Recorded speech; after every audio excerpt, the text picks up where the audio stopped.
The goals you're looking to achieve are hiding behind the things you are avoiding. Ladies and gentlemen, 7 years ago, my life was completely different. This was my life right here. I was a music festival addict. Psytrance festivals, 24 to 48 hours of continuous music, non-stop alcohol, substances, huge amounts of fun. This was the best time ever.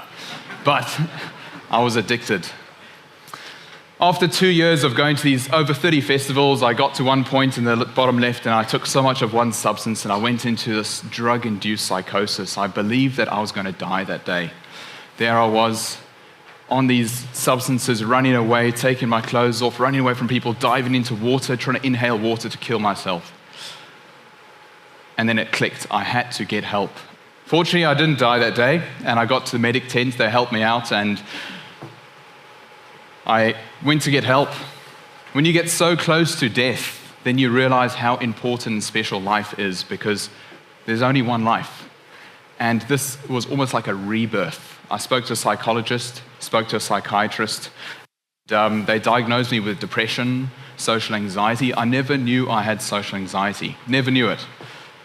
But now I had something that I could start fixing myself with. So the goals that I wanted were hiding behind the things I was avoiding. So with this social anxiety, once I found the problem, now I could tackle it. I can start to fix. I was using these substances as a coping mechanism. So coping, not being able to, I was just coping by taking all these substances. So I decided, moving over to New Zealand, I needed to get and focus on the tougher things to improve.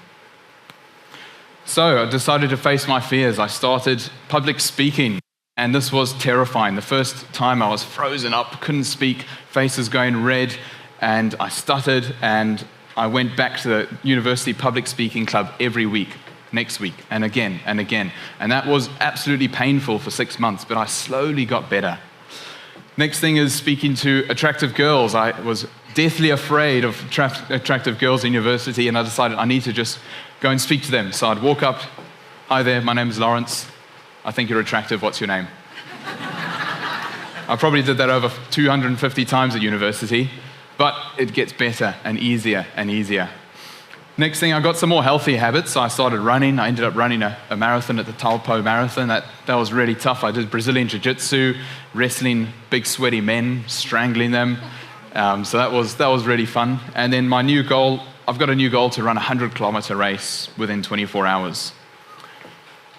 Hopefully by the end of this week, so we'll see how that goes.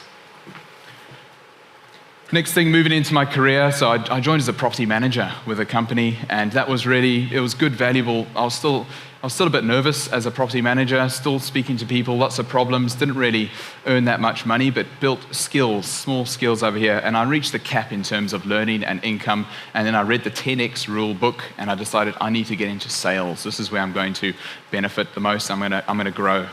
So I joined a commercial sales team, and 8 months I was there. 4 months was COVID. No one was doing any deals. It was really tough because no one could do deals during COVID, and I did 8,000 phone calls, 1 or 2 lease deals, no sales. I was paired up with the wrong type of mentors, and it just wasn't working out.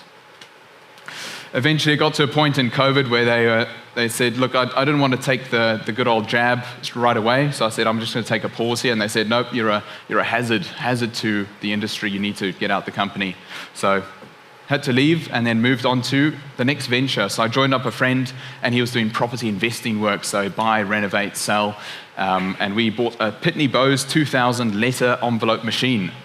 This does about 3,000, we did 3,000 address letters per week. We were getting phone calls coming in. My skills were not that good. I couldn't close people trying to buy their properties off market. It didn't really work too well. It just wasn't. My skills were not that good. My friend did a few trades, and then as the market started dropping, all of the margins were like getting evaporated for the property traders. So I thought, well, I need to join residential real estate. So that's where I joined, right there in the Auckland market, at the peak. And I thought, I'm going to cream it. This is going to be easy. I can sell heaps of property. So my first 5 months, I was arrogant. I had $40,000, bit of money saved for my dad's helped me give us a bit of money and a bit of money for a house deposit. And I thought, if I use this money, spend it on Facebook ads and flyers, I'm going to make heaps of money, sell tons of property. I had no credibility. I still didn't know how to close a deal and sign someone up. So month 1 goes by, 2, 3, 4, 5. There I was, $7,000 left. Still haven't sold a property left. I was almost broke, and real estate's like building a bridge, I view it as. So there's different bricks, and without your bridge complete, nothing's going to flow over it. So I was practicing, doing 30, 60 minutes of training every single day, practicing, trying to get better, but I didn't know how to close someone and get someone signed up. So that was kind of the key thing. It was probably nervousness. I thought I was cursed. There was all this self-doubt in myself. And driving to work for 5 months and still not getting anything, that was painful. I thought I was absolutely cursed. Eventually, I found another guy, sent him a letter. I sold his doors on Trade Me to try give myself more credibility to sell his next property. So I said, if I sell your doors on Trade Me, then can I get your listing? So I put his doors on Trade Me, $1 auction, sold it within like 5 days, great. And then he still didn't want to give me the listing. So I paired up with another agent, Jay Singh, successful $1 million writer, and he was persistent at the listing presentation, answering all the objections, saying yes, answer again. And it's just kind of having that persistence. We eventually signed it up, and we sold his property within, say, 1 week. Boom! First one sold, $470,000. Yes! Broke the ice. Once that clicked, something clicked in me, and I signed up another 4 listings the next 2 weeks. And then the momentum started to build, and I was hooked. Head of legal drugs over there, not illegal. Over the next few months, I worked 70 hours a week. I've done 800 appraisals, 20 months of work since selling the first property. We sold 100 properties and wrote $2 million commission. So now we rate at the top 16 in New Zealand for Ray White, and this is how we did it. So we've got the 3-step leverage strategy: skills, people, advertising. So this is how we did it. First thing is skills. Now, if you want to cut down a lot of trees in life, you need to have a sharp axe. If your axe is not sharp, you're not going to cut down a lot of trees. So it's just like real estate. We need good skills to sell a lot of property. So 30 to 60 minutes of training, ideally more, and that's practicing. So the real estate gym, that became my university. Tom Panos, Josh Teslin, we follow a lot of systems. We've got Adrian Bowe, John McGrath. I've watched all those videos probably 5, 6 times, again and again, just getting that synced into my brain exactly, just copy, paste, copy, paste. The next thing is the books. I read the 10X rule and Be Obsessed or Be Average. So these books are highly beneficial for business mindset and persistence. We work 7 days a week, so it is a long time, but we have a lot of leverage because we learn a lot more faster than our competitors, and then we track our numbers. So we'd say the number of calls that we do, the number of appointments that we do, the number of in-person meetings. If you track it every day, then you track it each week, and if you don't track your numbers, you can't measure it. If you can't measure it, you can't manage it. So tracking your numbers is the clear-cut, easy way to see, are we actually performing? Next thing is team. So look, it's not all myself. The team is highly beneficial. A lot of credit goes to team. So after 12 sales, I got my first admin assistant. I couldn't even afford to pay them for the next year. So I decided I needed to sell more property. So hired an admin assistant that took off the admin task, which was really beneficial to our business. Next thing, 14 sales, first associate. We got Aiden. 24 sales, second associate. Aishan, after 55 sales, third associate. We got Anthony, my brother, and then after 80 sales, we got Akash as well as a second admin. Now, this admin doesn't even live in New Zealand. They're from the Philippines. We pay them $10 New Zealand an hour, so it's really cheap, and we got them from Upwork. It's just a freelance app over there, so they do probably about 20 hours of work per week, so really beneficial. I'd recommend checking out Upwork. So this is a combined 330 hours of work week into our team. So that's the leverage, it's 330 hours. If we compare to someone who's only working 40 hours a week, we've got 330 on our team. So it's a lot of effort and time. So where did our listings come from? Firstly, we've got letters and flyers. I'm going to give you the letter strategy that enabled us to list 40 properties in the last 12 months just from letters. Next thing is the calls. So we're doing 1 to 2, ideally 3 45-minute sessions, phone calling, speaking to vendors, building rapport, and the calls need to be short, 2 minutes or less. Person's not selling, we really want to be speaking only a minute to them. So we're in a high volume market, around about 850 to 950K is the average price for us. So we keep the high volume we keep that pumping. Networking open homes, so 19% of our listings come from there. Also speaking to anyone. So I spoke to a guy repairing a heat pump at another property. It turns out he's got a property, we listed his property, sold it for $1 million. So we just speak to anyone. We speak to a cleaner in our office. He's cleaning the window. Oh, it turns out he owns the cleaning company. He's covering for someone, he owns 5 properties. So the cleaner owns 5 properties. So we just speak to everyone that we can.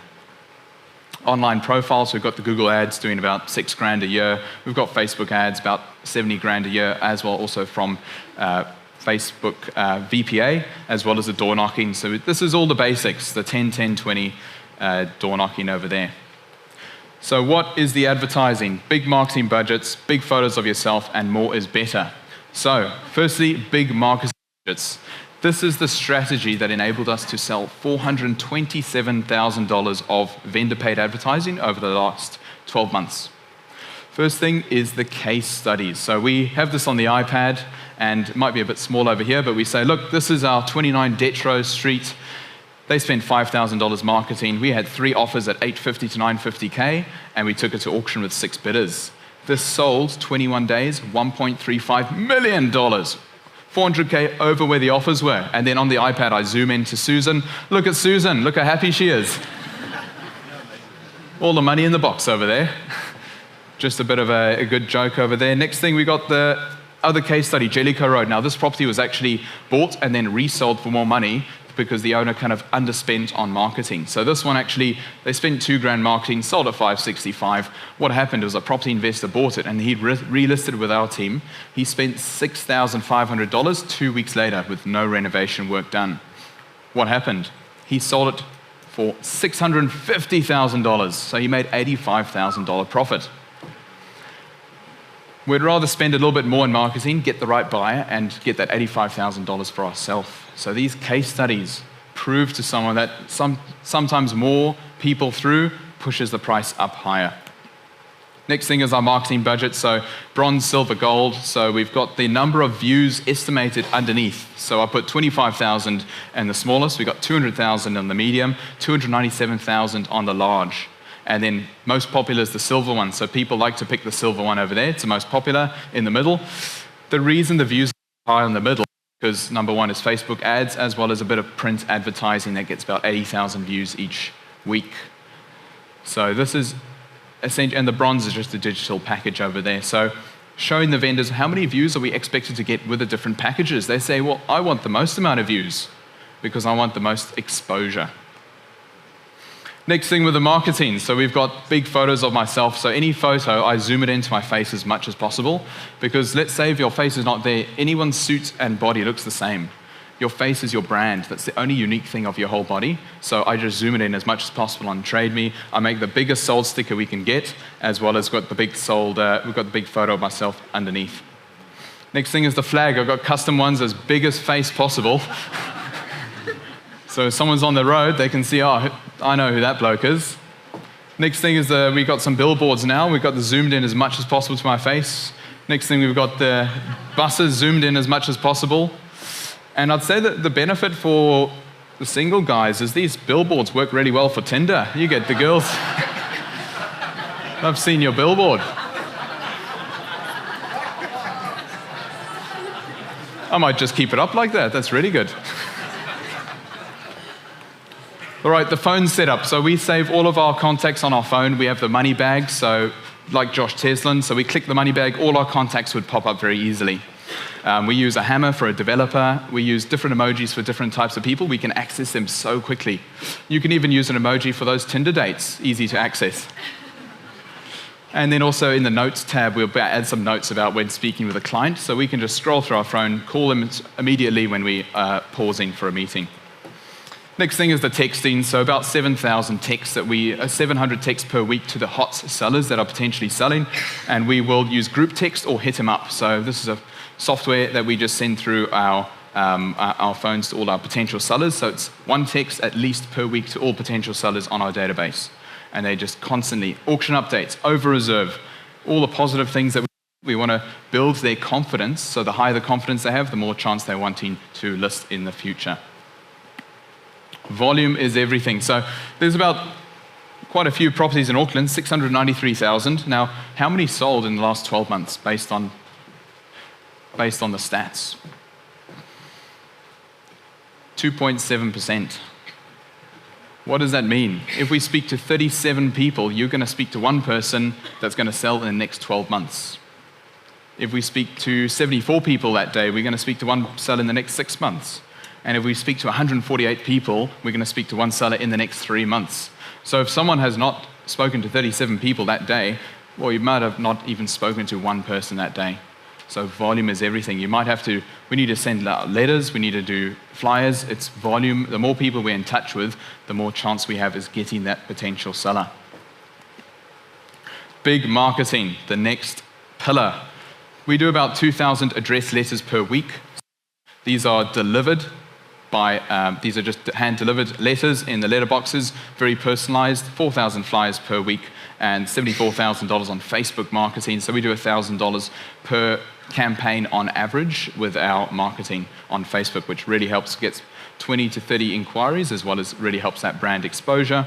That enables us to do about 15 appraisals per week, and this is kind of the letter strategy that we have. So this is an off-market strategy that we use for our letters. I'll have all the slides available on my Instagram if you want. So if you go to my story, you can download all the slides. But this is the letter strategy right here. We don't use any branding. We say, look, this is an off-market sale. We bring through the buyers, flexibility, no need to tidy up, no need for open homes, and it's cost-free. We've got these buyers, 46 plus, that are missed out with all their requirements and their budgets. Now, people call us to say, bring the buyers through. So this is it's an off-market first, and then if it doesn't work, then you list on market. So it's so easy to just say, because what do people want? No one wants an open home. No one wants to take 3 weeks to sell. What they want is they want the end result now. That's what people want. So I'm saying, I've got the end result, the buy right here, I'm going to give it to you now. And then they give us a call. So we'll send out 300 letters, we'll get one phone call. If we get a good off-market offer, we sell it. Very easy. But the conversation to convert it to on-market, if we don't get a good offers, is very, very important. So the first thing is we sit down with the vendor and we say, all right, we've exposed it to 10% of the marketplace. And this 10%, it's not the whole market. 90% has missed out your property. The next thing we tell the vendor, say, look, there's 3 buyers. There's the bargain hunter, 70% fair price buyer, and the premium buyer. We recommend we need to expose it to that 90% of the market to get the premium buyer, because we've got these offers right here. They're in the bargain hunter zone. So you kind of protect your vendor and protect it, because if you just give them the offers and say this is the best in the market, they're not going to want to list it later, because then you're a crap agent. So wrapping up in terms of how we win at listing presentations, we could go on forever, but there's a few key things that we want to focus on. Firstly, it's a high energy, smiling, play a good song, just be that bubbly energy person.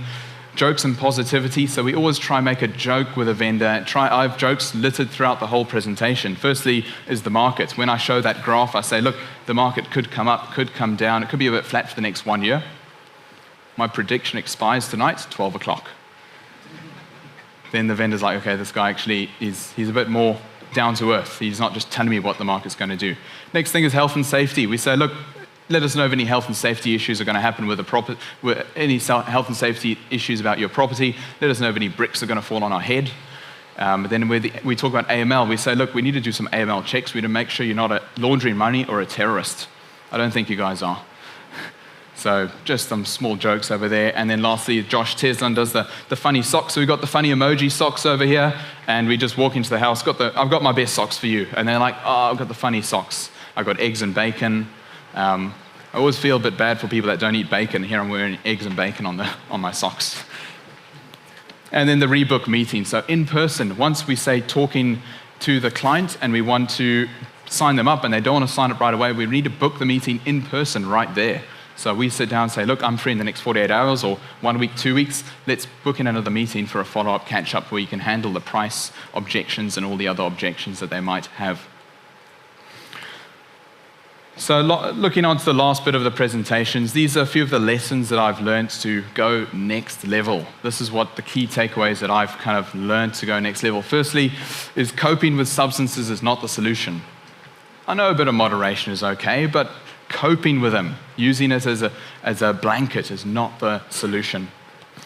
Delayed gratification, there's always big things coming. So we want to focus on the big things and delaying. Don't eat the chocolate now, let's wait. Let's wait 5 years, let's wait 10 years. Let's see how big we can make this cake. And with a delayed gratification, 80% of my earnings are put back into the business for year one. So it's a lot of money. Admin assistant, marketing, we just put all the money back in, and that enabled us to scale for the next year.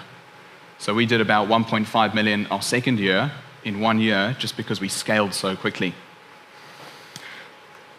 So the second last slide over here, real estate summed up. I put in ChatGPT, I typed out a few paragraphs, and there's a few things on summed up real estate. Number one, master prospecting. We need to talk to everyone. Number two, in-person is always income. We need to be face-to-face with clients. And number three, passion drives sales. We need to be passionate. So I'd like to leave you with the last thought of the day, is that the goals that you want are hiding behind the things you are avoiding. Thank you.